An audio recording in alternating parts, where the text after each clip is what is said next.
What's up, guys? How's it going? Welcome back to the channel. Welcome to another toy talk. I guess that's what it is. We're talking toys, we're talking things, right?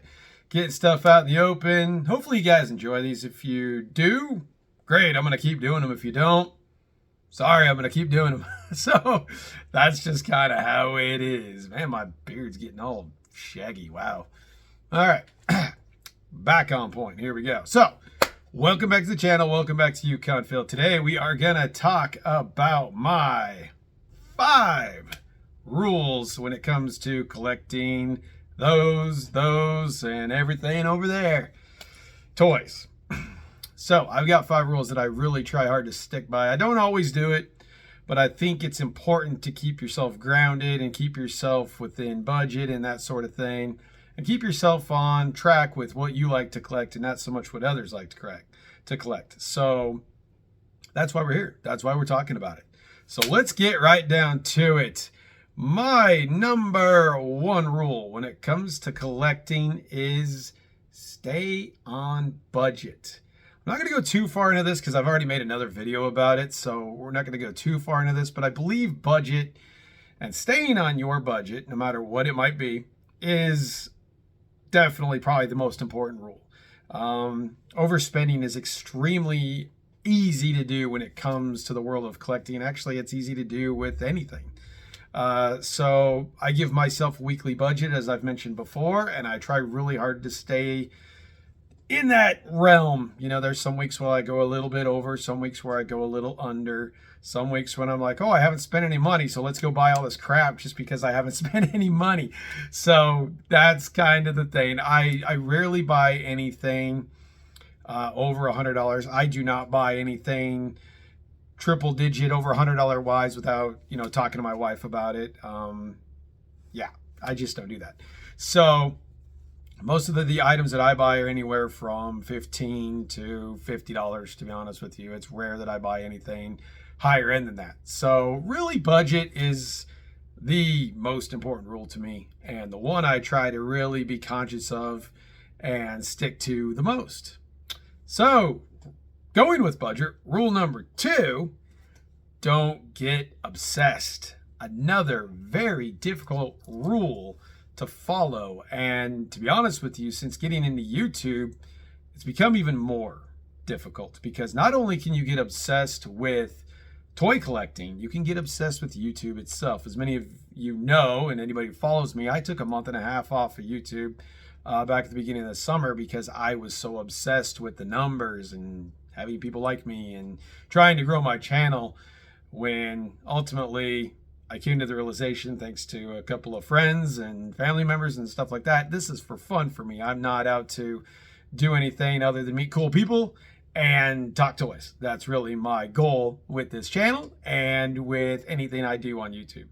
So don't get obsessed with toy collecting, because what happens is when you do, the first thing that happens when you get obsessed is your budget goes to hell. And if your budget goes to hell, well, you've just broken 2 out of the 5 rules.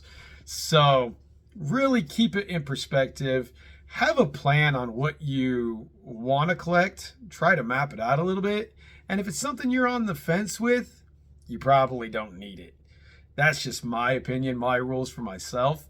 But not getting obsessed is difficult at times. When I first started collecting about 25 years ago, I was completely obsessed. It's all I thought about was collecting Star Wars.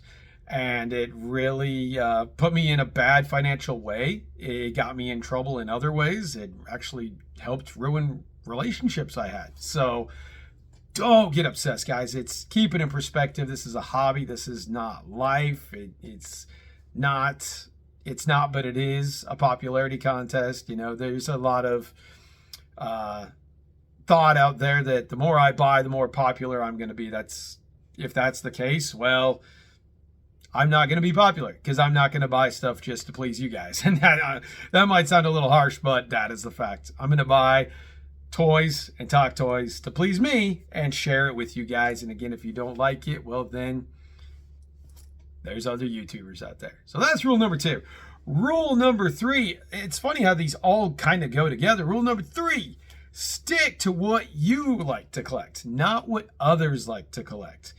Another one that I fell into the trap earlier when I first started YouTube. I am not a Marvel guy. I've said this a few times to you guys. I'm not a Marvel Legends guy. I'm not. I mean, Marvel for me is just not great. I like Iron Man. I like Spider-Man, and it kind of ends right there.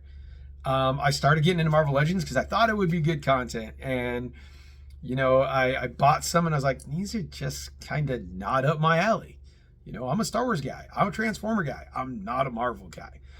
I bought Marvel, got into Marvel because I thought it would make you guys happy. And that's not really what this is about. It's about you as a collector making yourself happy, buying the items that you want to buy, not pleasing other people because you think you're going to, you know, get prom cane or whatever it might be.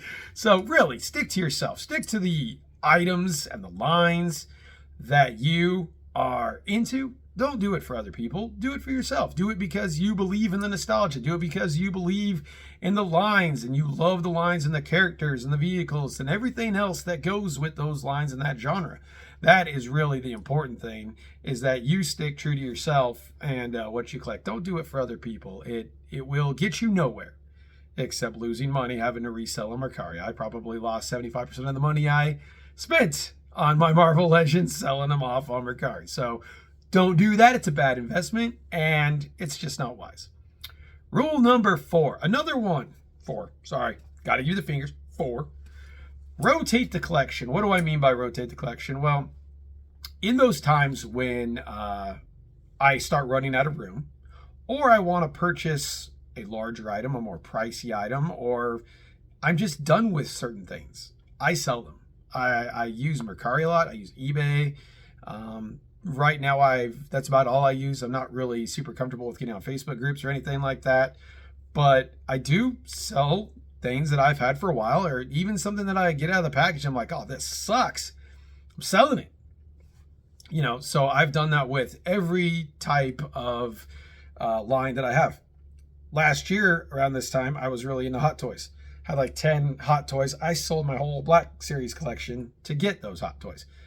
Ended up being a mistake because now I'm back in Black Series for now. But rotate the collection. If there's something that you want that's good size and it's costly, in my opinion, sell something to get it. If you're running out of room and you have specific amount of space, sell something to create space for something in the future. That's just another rule that I really live by and I really believe in. And another thing with that is I do watch the market. I do watch eBay and Mercari, and if something is going for a price that I'm like, wow, maybe I should just, it's not that important to me. I can make a little bit of money on this. It's not being a scalper, but it's just kind of taking advantage of where the item's going. These figures like to fluctuate. You know, there's times when you pay $20 for a figure, but it's gotten rare and it's shot up to 70. Man, if you can get $70 for a figure that was 20, damn, do it. That's what I do. I really watch the market. I really watch Mercari and see how things are going. Then I determine, okay, well, I don't need this that much, so I'm going to go ahead and sell it. So that's rule number 4. Rule number 5, and this is going to be 5. This is going to be a slippery slope a little bit, and there's going to be a little bit of an addition to rule number 5. Rule number 5, I'm going to tell you guys right now, and if you're one of these, I still am going to tell you this. I hate scalpers. I hate what scalpers do. I hate what scalpers are about. I don't like scalpers. I don't pay scalper prices. Have I in the past? Yes. Because it went back to rule number 2 and you got obsessed with a certain figure that's rare. So you took the easy way of having to pay the scalper price. I don't like scalpers. I don't like what they're about. I don't like what they do. I think I've made that known on this channel. If I haven't, now you know. I hate scalpers. So I will not pay scalper prices. I just refuse. If it gets to a point where I can't find it, I don't need it. It's not that damn important to me that I need to go and I need to pay some clown $75 because, you know, I can't find it. Let me give you an example for that. Cosmos. The Transformers Legacy Series Cosmos, which no one can find. I was at a collectible store the other day. It's $70. So, you know, let me adjust the camera. It seems to be falling. There we go. Stupid ring light. Anyway, don't need that figure that bad.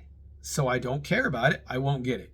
I don't pay scalper prices. I wish, let's be real here. If no one pays scalper prices, there are no scalpers. That's another rule that I live by. So you guys can all take that out if you want. I refuse to do it. I know some people have made the case that, if I'm driving around town and I'm paying gas, it all adds up to the same anyway. Hey, if that's good for you, go for it. These are my rules. You got your own. That's fine. But rule number 5 for me, don't pay scalper prices. Finally, I know I said 5, but there's a bonus rule. And this is going to lead in the next video. So you see how I thought about this. Rule number 6.